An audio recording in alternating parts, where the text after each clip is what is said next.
Hey, what's up, guys? Let's talk in this video about machine gun rates of fire and why rates of fire are what they are. And kind of this spawns from I was having a conversation, it's been a while ago, with a friend of mine. We were talking about specifically why the MG42 had the rate of fire that it had.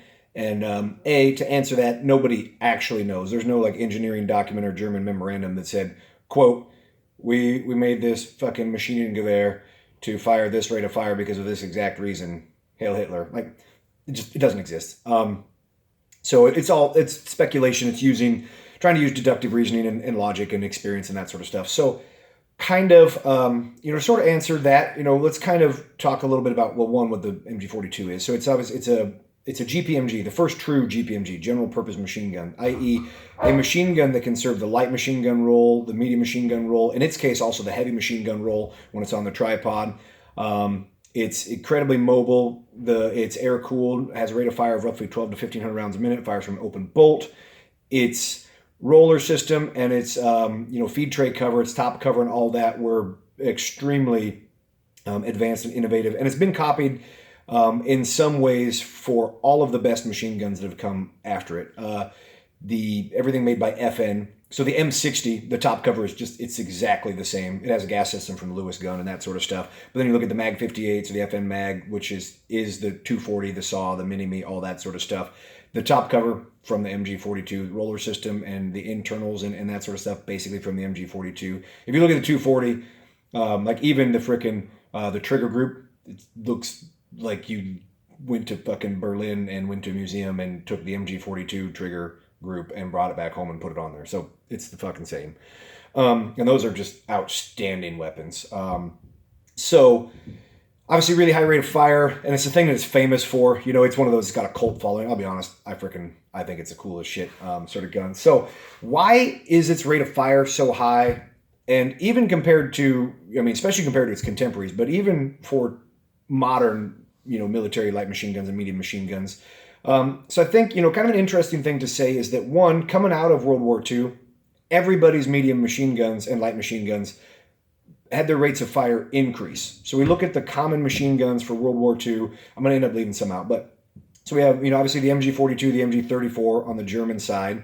Rate of fire, MG34 around 900, and obviously 12 to 15 for the MG42. You have the Americans, we had the water-cooled and the air-cooled Browning, so the 1917s and 1919s, roughly 550 to 650, 500 to 600-ish on that. The Brits had the Vickers, their water-cooled Maxim gun, which is pretty low, like 450 rounds a minute. Then they had the Bren gun, it's moderate. I think it's in about the 650 range. We had the BAR, which is low. It's in the 5 to 550 range. The Russians had their Degtyaryov, what is it, the 27, 28? I forget. It's got the freaking, dinner plate on top of it. And that's pretty low. Same thing. It's about, 500 rounds a minute, 5 to 600. And so, and obviously they had the M1910, their Maxim gun as well. And so that's, in typical Maxim form, it's, 5 to 600 on that. So everything now, you look at the Russian PK, the PKM, so, 800s. You look at what we use with the 240, well, the Golfs in the Marine Corps, goes from 650 to 950. Now we're backed it down, so more like 650 to 750 with the Bravo. But the SAW/Mini-Me, that's the original Mini-Me model. SAW was roughly 750, but then it had a gas setting adjuster. You could adjust it up to 1,000. The M249, the typical one that we see, it's in the about the 800s. So everything basically increased its rate of fire after World War II. And then obviously World War II came out of World War I, where everybody was using water-cooled Maxim guns for the most part. I guess the Austrians had the Schwarzlose, the French had the Saint-Étienne M1907. They had the Hotchkiss, which had very low rates of fire. So why did the rate of fire on the MG34 and the 42 that the Germans have go up? And I think kind of an obvious answer, at least broken down to its smallest component, is realistic exposure time of targets in actual firefights, in actual engagements. So World War I, kind of a different duck, just because obviously lots of fixed position versus fixed position stuff. So lots of you might be firing, from the second line of trenches into an enemy's second or third line. So over 800 to 1,500 meters. That's not uncommon. They'd use indirect fire with some of those as well. And then also you're firing on fixed position, like final protective fire. So you might be set to fire enfilade fire, down, across no man's land, and your targets might be from 2 to 900 meters away. And so the potential for like really sustained fire goes up because of the lack of mobility. And then in mobility, it's kind of the opposite. You don't have the opportunity to set up and then to spend 19 minutes, with your hand on the spade, freaking, rocking and rolling on that toggle lock maxim. It just doesn't really exist. So when we look, and guys who have, been in combat in Afghanistan, Iraq, anything in the global war on terror, even Vietnam, that sort of stuff, really like look hard and think about your actual engagements, right? Targets, they don't appear for very long, whether we're talking a single dude. And again, I made a video on machine gun usage. It's been years ago now, I suppose, where I talk about some of this more in depth, of just like actual mechanics of machine gun stuff. You should definitely go watch that one. But, as far as like, the actual targets, whether we're talking about a dude or a squad or a vehicle or whatever, exposure time, very limited. You don't get the time to set up and just really, for 9 seconds at this dude. It just doesn't really happen. Okay, I suppose sometimes it probably does.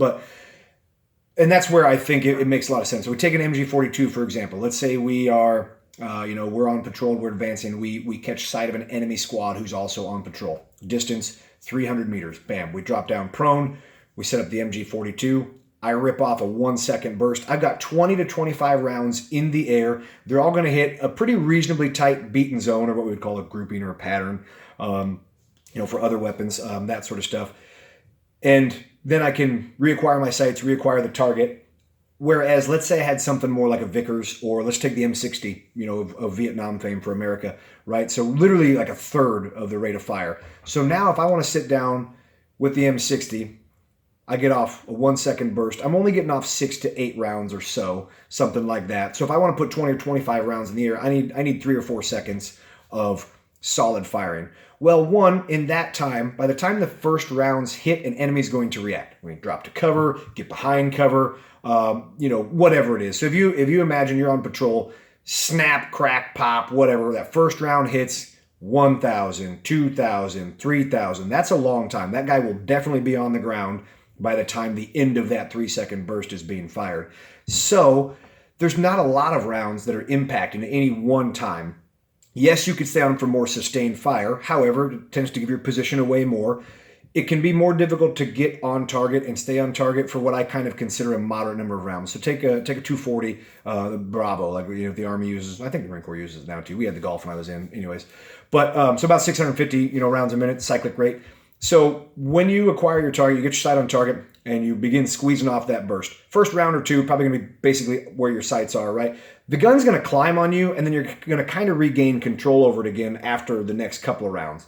But you're going to kind of lose a little bit of, your rounds in the middle there to try to keep a long burst on there. Like even if you're a good machine gunner, that's just kind of how it goes. You catch that recoil, and then you kind of get the compensation. A lot of times with the compensation, you drive the gun down too much. That sort of stuff happens as well. So then you're going to miss, or you're going to throw them off anyways. Whereas now, think about, we got an MG42, or you could even think like the MG3, which is basically its younger brother today.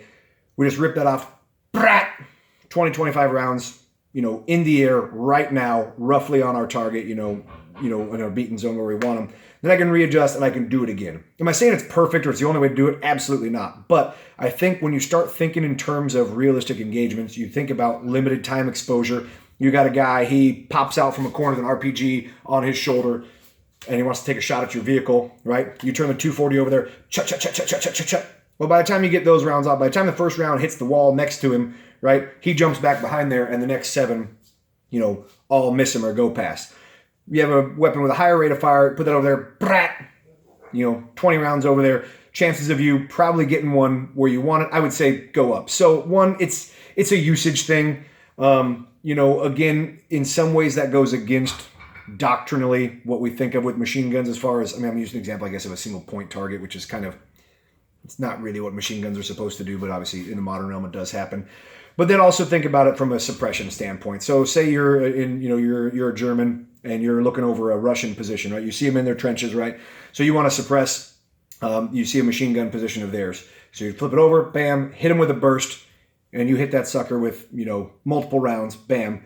and suppress them, right? Well, now all the guys are going to start to react, they're going to start to move. So you see the guys run in the trenches. So you readjust different portion of their line, different portion of the trench. Brat! You get 20, 25 more rounds going through there, hitting a certain spot. The Russians move, they go to cover, that sort of stuff. Whereas if you have, let's say, the Vickers gun, or you've got the M1919, you need to switch that sucker over there and just press down.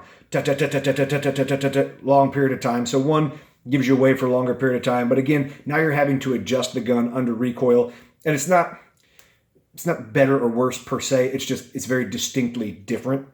And that's where I think the MG42 kind of really shows its strengths, in a lot of ways with that. Because you see a lot of the videos, like German war footage and that sort of stuff of them. And when used in the light machine gun role, so on the bipod, not on the tripod, you see a lot of just really short, probably half-second bursts, and a guy doing it multiple times. So just brat, brat, brat, brat as they're going. So you can imagine that, in a way of thinking of shooting single shots, however, getting multiple rounds, on target using it, I guess you could say a shotgun effect. I hate saying that, but something to that extent. Whereas, with the slower rate of fire, we're going to have to essentially stay on target and walk through the target, a little bit more. So I think it lends itself to a little bit more, maybe it's taken into account just more reality, but it comes with some drawbacks for sure. I mean, obviously the gun's going to heat up faster because you're firing more rounds in a shorter period of time. You do have to bring a lot more ammunition with you for a relative amount of firing, just because you're going to bleed through that ammo pretty quickly. But again, I've watched as many interviews with German World War II vets. I've read as many memoirs, as I can find. And I have never found a single video or sentence or anything written by a German or said by a German that was negative towards the MG42 or the MG34 for that matter, especially in regards to rate of fire. Like it doesn't exist. If you've seen it, by all means, let me know. But I've never seen one of them complain. And I think for the most part, they viewed it as a massive force multiplier. You look at a German squad composition compared to an American, very roughly similar in size, 10 men. They've got an MG42.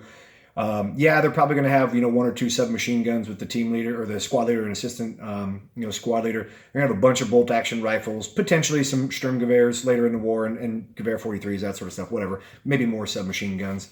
But they have this one weapon that just puts out an enormous amount of fire and frees up the other guys to do their thing. And that just didn't exist in squads, in the American Army or the British Army for that matter. Kind of long-winded, but, just, I guess, sort of food for thought on that, guys. But remember, only the hits count, and you can never miss fast enough to catch back up.